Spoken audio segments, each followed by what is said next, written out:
ढोंगी बहू। प्रीति एक पढ़ी लिखी लड़की है जिसकी एक अच्छे घर में शादी हुई है।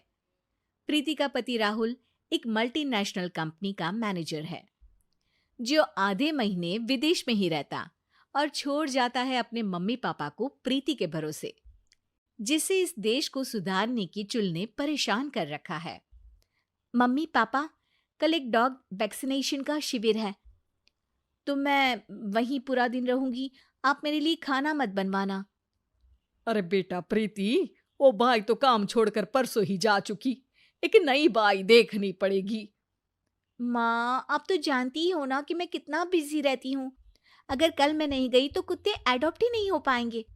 देखिए, हम इंसान तो बोलकर अपनी तकलीफों को बता सकते हैं, लेकिन वो बेचारे, उन्हें हमारी ज्यादा जरूरत है मम्मी। अरे बोल के भी हम क्या हासिल कर पा रहे हैं। अब ठीक है बेटा, तू जा, मैं खाना बना लूंगी।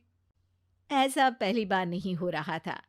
देश भर में जितने एनजीओज हैं, चाहे वो स्टूडेंट्स के अधिकार के लिए हो या गरीबों में खाना बांटने का काम हो, प्रीति सबसे जुड़ी हुई थी। रोज कहीं बाहर ही रहती थी, एक शिविर में नहीं तो दूसरे में, और छोड़ जाती थी अपने सास ससुर को उनके खुद के भरोसे। और जब कोई उसे कहे, अरे प्रीति, कभी तेरी सास का हाथ भी बटा दिया कर, तो उसका एक ही जवाब रहता था, देखो, हम लोगों को तो सब कुछ घर बैठे मिल जाता है। अगर आज मैं इस शिविर में नहीं गई तो पता नहीं कितने लोग सड़क पर आ जाएंगे। प्रीति को समझाना संभव ही नहीं था, और ये बात उसके सास ससुर भी मान चुके थे। इसलिए सुबह सुबह सास ही किचन में खाना बनाने जाती है और देखती है कि घर में सब्जियां खत्म है।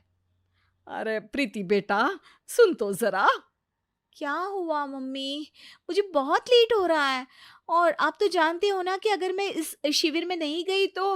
हाँ हाँ, कुत्ते एडॉप्ट ही नहीं हो पाएंगे, सब जानती हूँ। अरे पर घर में सब्जियां खत्म हो गई है। अरे जब तू वापस लौटे ना तब लेकर आना, ठीक है बेटा। ठीक है मम्मी, चलिए मैं चलती हूँ।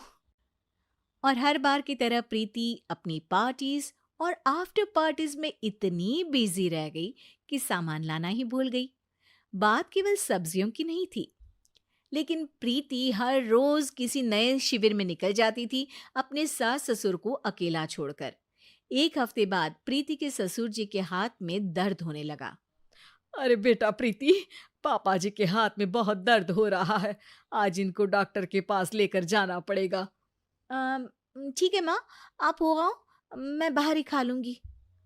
अरे बेटा, मैं कैसे ले जाऊं?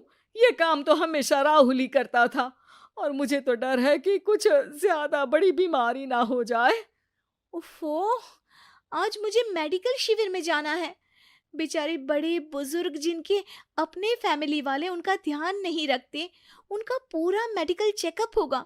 अगर मैं नहीं गई तो आप तो जानते ही हो, उनका चेकअप नहीं हो पाएगा। और हाँ बेटा, तू जा, मैं कुछ ना कुछ कर लूंगी। प्रीति के सास और ससुर दोनों ही काफी समय से प्रीति को समझाना चाह रहे थे कि उन्हें भी मदद की जरूरत है, लेकिन अब तो पानी सर के ऊपर जा चुका था। उधर प्रीति शिविर में पहुंचकर सबसे मिल रही थी। काफी भीड़ थी और प्रीति इंस्टाग्राम पर फोटोज अपडेट करे जा रही थी। तभी प्रीति की दोस्त रीना उसके पास दौड़ती हुई आती है। अरे प्रीति, जल्दी चल। अरे क्यों, क्या हुआ? अरे तू अभी सवाल मत पूछ और चल मेरे साथ। प्रीति रीना के साथ जाती है तो देखती है कि गरीब बुजुर्गों की लाइन में प्रीति के सास ससुर भी खड़े हैं। प्रीति को समझ में नहीं आता कि ये क्या चल रहा है। उसके ऑर्गेनाइजेशन में सबकी नजर उसके सास ससुर पर थी, और प्रीति को लगा कि बात उसकी इज्जत पर आ गई है। माँ, पापा जी, आप दोनों यहाँ क्या कर रहे हैं? आप तो जानते हो कि ये शिविर गरीबों की मदद करने के लिए बनी है, और आप इसका मजाक उड़ा रहे हैं इस तरह से लाइन में खड़े होकर। अरे बेटा, हम भले ही गरीब ना हो, पर जरूरतमंद तो है ही। हमारा भी कोई ध्यान रखने वाला नहीं है। मेरे पति के हाथ में दर्द है, मैंने सुना कि ज़रूरतमंद बुजुर्गों का यहाँ फ्री में इलाज हो रहा है, इसीलिए चले आए।